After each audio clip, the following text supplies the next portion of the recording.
Finally अभी मैं पहुंचा हूं जस्ट बद्रीनाथ पे। रात के बज रहे हैं 9 और अभी पीछे ये गाड़ी खड़ी है, इसमें से ही उतरा था। एक्चुअली सुबह मैं चला था जहां मैं रुका हुआ था भीरी के पास, जो होम स्टे था।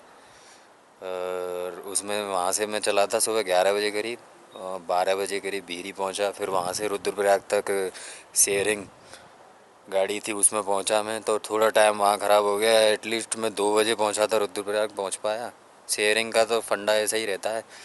फिर वहाँ से इंतज़ार किया क्योंकि डायरेक्ट कोई बद्रीनाथ की गाड़ी मिल नहीं पा रही थी, क्योंकि 2 बजे के बाद में गाड़ियाँ मिलती नहीं हैं बद्रीनाथ के लिए रुद्रप्रयाग से। तो इंतज़ार किया काफ़ी। फिर उसके बाद में एक टैक्सी आ रही थी बद्रीनाथ के लिए, करीब 1 घंटे इंतज़ार करने के बाद वो मिली, तो उसमें बैठकर यहाँ तक पहुँच गया। अदरवाइज़ जोशीमठ तक ही पहुँच पाता मैं शेयरिंग कर के कैसे भी, क्योंकि गाड़ियाँ चलती नहीं हैं शाम तक। तो फाइनली 9 बजे मैं पहुँचा बद्रीनाथ। भयंकर ठंड है। और ये मेरे पीछे जो है जानकी गेस्ट हाउस करके यहाँ पर रूम ले लिया है 2 दिन के लिए, क्योंकि 2 दिन मैं यहाँ रुकूँगा। 2000 रुपये पर डे के हिसाब से मिला है, तो यहाँ रुकूँगा और सुबह दर्शन करूँगा उठते ही बद्रीनाथ के, और कल जाऊँगा माना। बाकी रास्ता वगैरह ठीक है, बढ़िया है। लैंडस्लाइड काफ़ी जगह हो रखा है, तो रास्ता थोड़ा कठिन भी हो जाता है।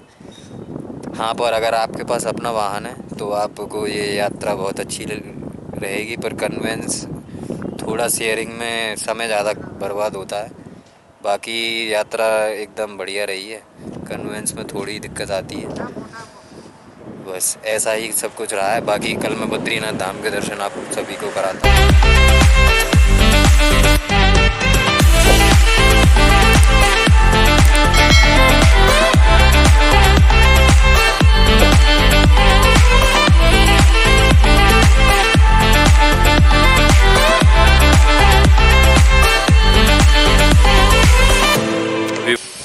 अभी बज रहे हैं सुबह के 9 और मेरे पीछे नज़ारे कुछ इस तरह से हैं। अभी जस्ट मंदिर के लिए निकले हैं।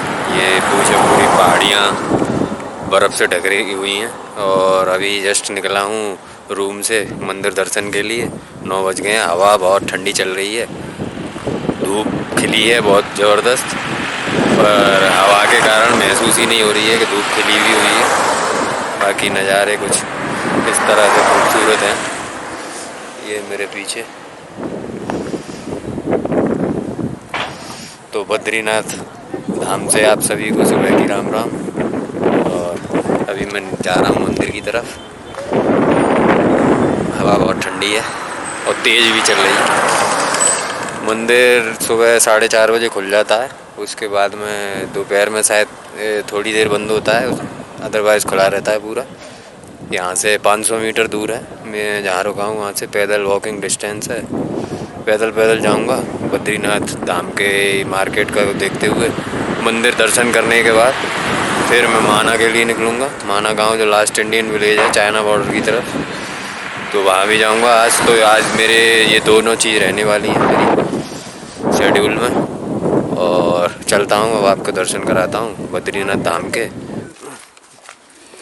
बद्रीनाथ धाम की ये गलियां हैं, मार्केट, घर, लॉज जो भी बने हुए हैं उनके बीच से मंदिर के लिए जो मेन हाईवे है, मतलब बस स्टैंड से जो रास्ता गया है अंदर होते हुए मंदिर के लिए, ये वही रास्ता है।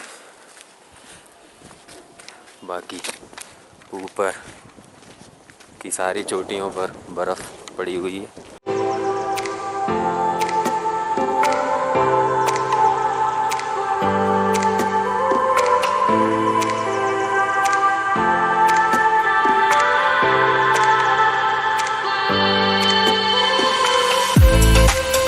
ये मेरे पीछे बद्रीनाथ के बीच मार्केट में, मतलब जहाँ होटल वगैरह है, वहाँ रामानुज आचार्य की स्टैचू है। ये पीछे काफ़ी अच्छी बनी हुई है। बाकी उतनी भीड़ भाड़ नहीं है यहाँ, ज़्यादातर लॉज वगैरह खाली से ही हैं। मतलब है तो है भीड़, पर उतनी नहीं है जितनी केदारनाथ में थी। ये छोटे छोटे इस तरीके के मंदिर बने हुए हैं। इधर मेरे अलकनंदा नदी बह रही है, आवाज़ आ रही होगी आपको, साउंड सुनाई दे रहा होगा उसका। ये नीचे पूरा ऐसा बसा हुआ है बद्रीनाथ। मैं यहाँ भी 9 साल 3 महीने लगभग 20-21 दिन बाद आया हूँ। ये छोटे छोटे पुल बने हुए हैं क्रॉस करने के लिए इस तरीके से।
मंदिर के लिए भी लाइन में लगे हुए हैं।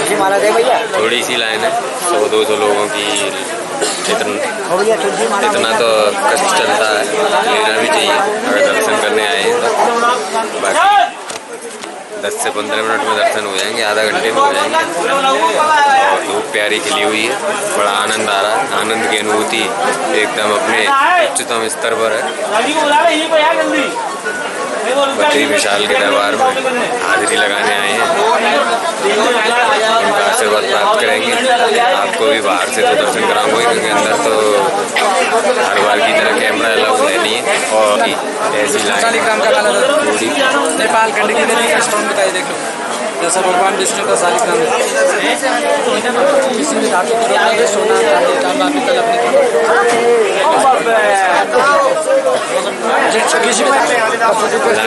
प्रसाद ले लिया, बाकी चलते हैं। जय बद्री विशाल।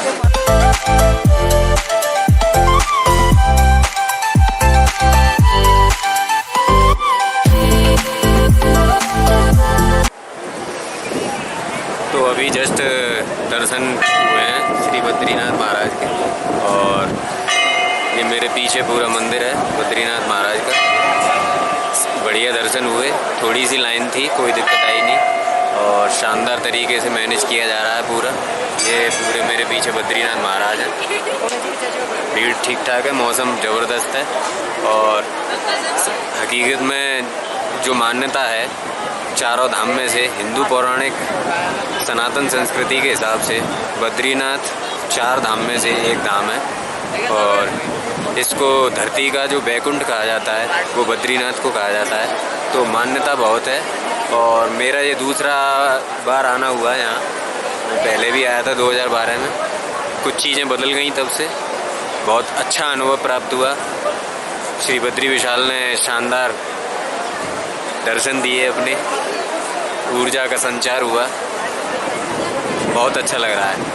हालांकि कैमरे में ये चीज़ें बयान नहीं की जा सकती, ना मैं शब्दों में ये चीज़ें बयान कर सकता। जो मैंने महसूस किया, जो यहाँ का वातावरण है, वो पूरा कैमरे के जरिए, या कोई भी कैमरा जज नहीं कर सकता, ना कोई शब्दों से जज कर सकते हैं।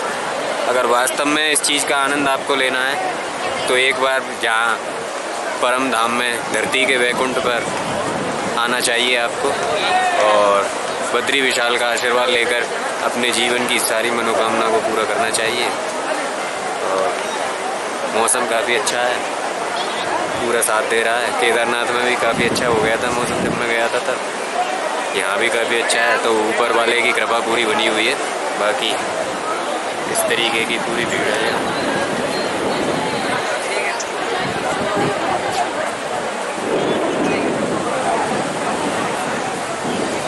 भीड़ ठीक ठाक है। और ये नीचे अलकनंदा नदी बह रही है, ये पुल है। बहाव भी काफ़ी अच्छा है।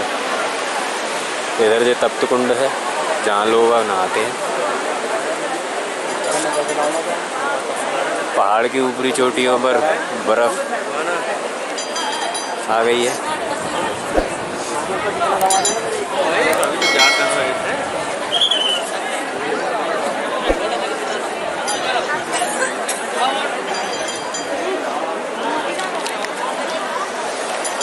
तो तब तक आप बद्रीनाथ धाम के व्यू एंजॉय करिए और इस कैमरे के माध्यम से ही बाहर से बद्रीनाथ धाम के दर के दर्शन करिए, माथा टेकिए और व्यू एंजॉय करिए।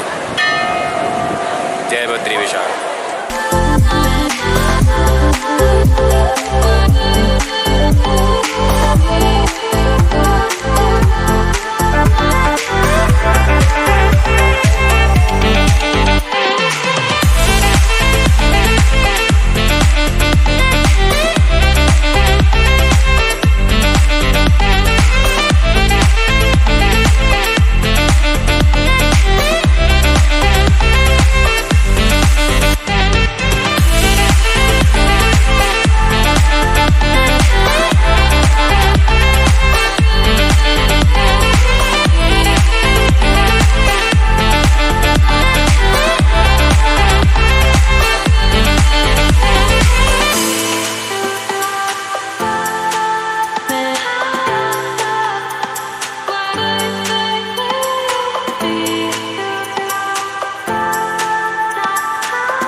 ये मार्केट है यहाँ की प्रसाद वगैरह के लिए, बढ़िया। यहाँ से प्रसाद वगैरह सारी चीज़ें हम ले सकते हैं। मान्यता अनुसार अपनी अनुसार लेते हैं, 10 रुपये का, 100 रुपये का, 1000 रुपये का, 2000, 5000, जैसी जिसकी श्रद्धा है। लोग उसी हिसाब से प्रसाद वगैरह लेते हैं। इस तरफ ये पुल गया है, ये वाला, ये मंदिर की तरफ जाता है। और ये पीछे ये मंदिर है। मैंने यहाँ से प्रसाद लिया था पीछे से। ये पूरा रास्ता है, ये रास्ता इधर को जाके माना की तरफ चला जाता है।